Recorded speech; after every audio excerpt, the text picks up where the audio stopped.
शहंशाह, आज आपने मीना बाजार में बिल्कुल भी ठीक नहीं किया।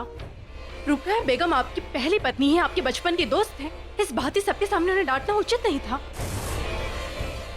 जानते हैं उन्हें कितना दुख पहुंचा है? रुकया बेगम कोई आम बेगम नहीं है, आपकी खास बेगम है। बचपन से आपके साथ आपकी परछाई बनकर रही है और आप इस बात ही उनके साथ। तुम होती कौन हो हमें समझाने वाली? हिंदुस्तान के शहंशाह हैं हम, जो चाहे कर सकते हैं। और तुम सिर्फ तब तक बेगम हो जब तक हम चाहें। हम हिंदुस्तान पर हुकूमत करते हैं, हम पर हुकूमत करने की कोशिश मत करना, समझी?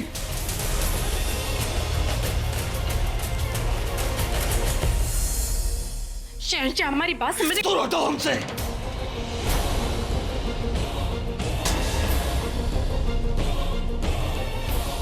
कितनी बार कहा है तुम्हें कि हमारे मामलों में दखल देने की कोशिश ना करें? समझ नहीं आता तुझे? चली जा, तू दूर चली जा। ये शहंशाह को हो क्या है? कहीं वो बूढ़ी माँ सही तो नहीं कह रही थी?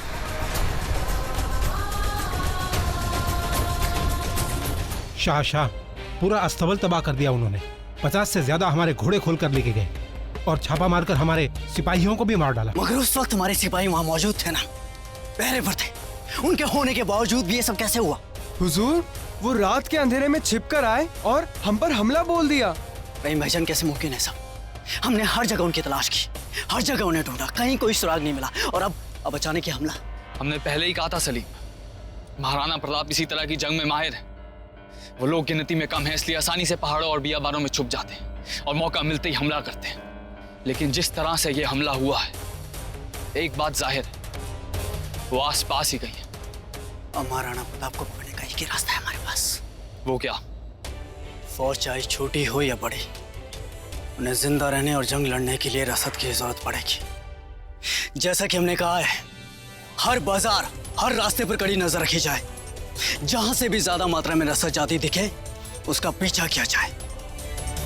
हम उनकी रसद को काट देंगे और जब उनके पास खाना पीना नहीं पहुंचेगा तो तिल मिलाकर खुद ब खुद बाहर निकलेंगे। इंसान सब कुछ सह सकता है सिवाय भूख प्यास के। अब हम कुछ ऐसा करेंगे कि महाराणा प्रताप खुद ब खुद बाहर आएगा।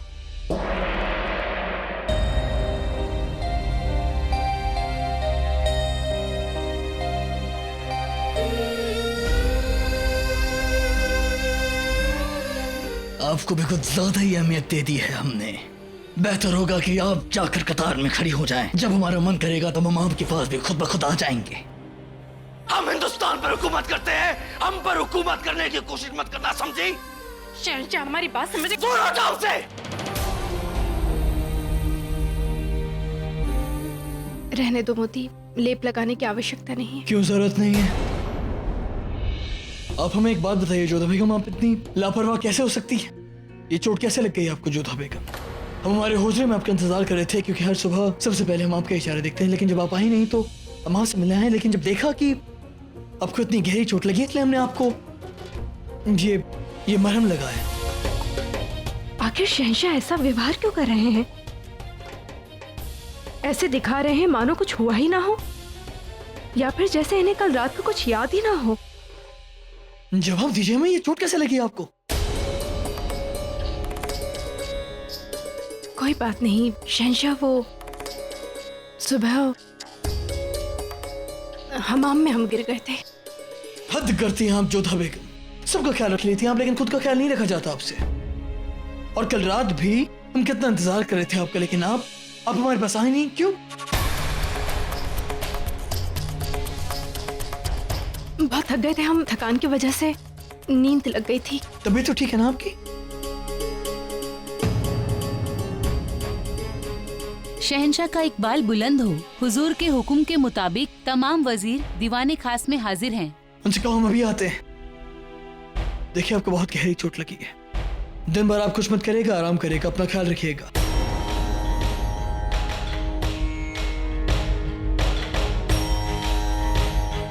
ऐसे कैसे हो सकता है? शहंशाह को कल रात की एक भी बात याद नहीं।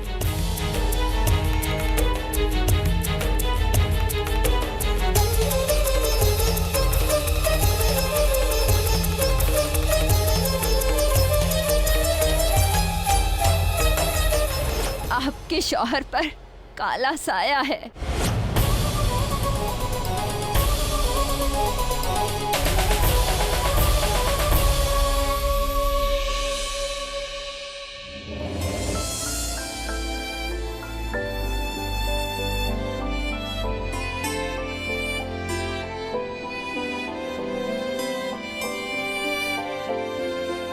बहुत बुरा हुआ बेगम साहिबा, शहंशाह को ऐसा नहीं करना चाहिए था। तुम्हें क्या फर्क पड़ता है होशियार? जिस तरह तुमने सारी बेगमात के सामने हमारी शाल की बुराई की, उससे यही साबित होता है कि तुम भी यही चाहते थे। गुस्ताखी माफ रखिए बेगम, हम खुद नहीं जानते कि हमारी जुबान से ऐसे कैसे निकल जाता है। तुम चले जाओ यहाँ से होशियार। इतने सालों से तेरे साथ रहे हैं, इसीलिए दिल की बात जुबान पर आती है। बुढ़िया खुसट। शहंशाह ने जो कहा सही कहा, जो किया सही किया। बचपन से बुढ़िया दिखती है तू। मुकाबला करने चली है जोधा बेगम से और चली थी मीना बाजार में फतेह पाने। अरे शॉल देखिए अपनी। वैसे आपकी शॉल बहुत खूबसूरत थी। क्या हक खूबसूरत थी, तुम्हारी तरह नकली थी। बेगम साहिबा, क्या नूर था आपके रेशम में? क्या खाक नूर था? अरे जब दुकानदार में ही नूर नहीं है तो रेशम में क्या खाक नूर होगा? या अल्लाह, ये निगोड़ी बिन हड्डी की जुबान से क्या निकल जाता है हुजूर?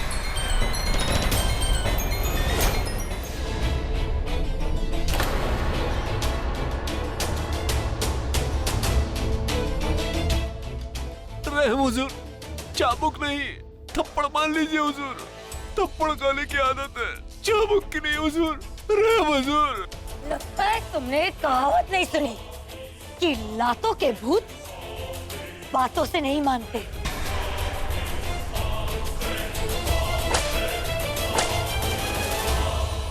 अच्छा हुआ आज आप दीवाने खास से शीघ्र आ गए।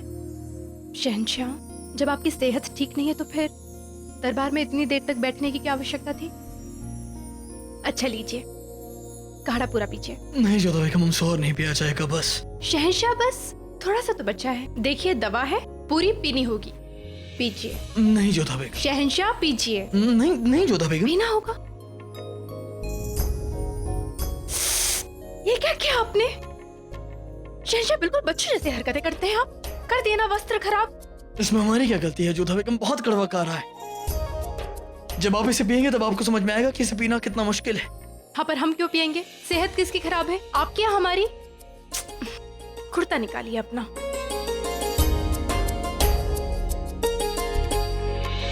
शहंशाह, आपकी पीठ पर ये घाव के निशान कैसे? कैसे घाव? ऐसा लग रहा है जैसे कोई खरोच है। हो सकता है शमशीरबाजी के रियाज के वक्त लग गई हो। ये आप क्या बात कर रहे हैं शहंशाह? कई दिनों से आप तलवारबाजी का अभ्यास कर ही नहीं रहे हैं। तो हो सकता है कोई पुराना जख्म हो। क्या हो गया है आपको शहंशाह? बिल्कुल भी अपना ध्यान नहीं रखते। आप लेटिए, हम इस पर लेप लगा देते हैं।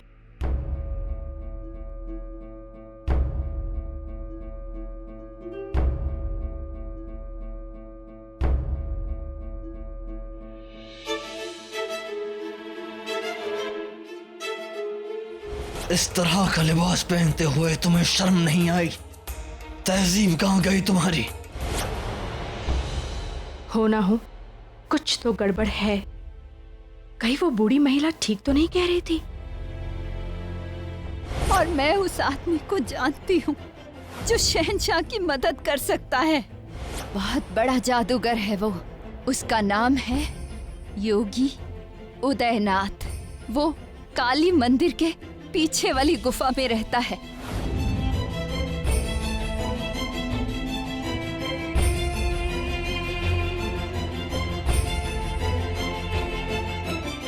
शहंशाह, अब आप विश्राम कीजिए। अब आप कहाँ जा रही हैं जोधा बेगम? आप यहीं रही हमारे पास। दवा से ज्यादा आपके साथ से हम बेहतर महसूस करते हैं। एक बार उस तांत्रिक से मिलने जाना ही होगा हमें।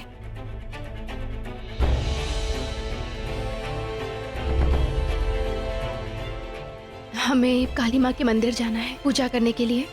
आप विश्राम कीजिए, हम शीघ्र लौट आएंगे। ठीक है।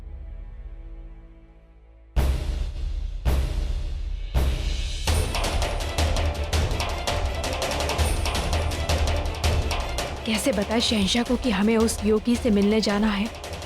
यदि इन्हें पता लगेगा तो हमें किसी हाल में नहीं जाने देंगे शहंशाह।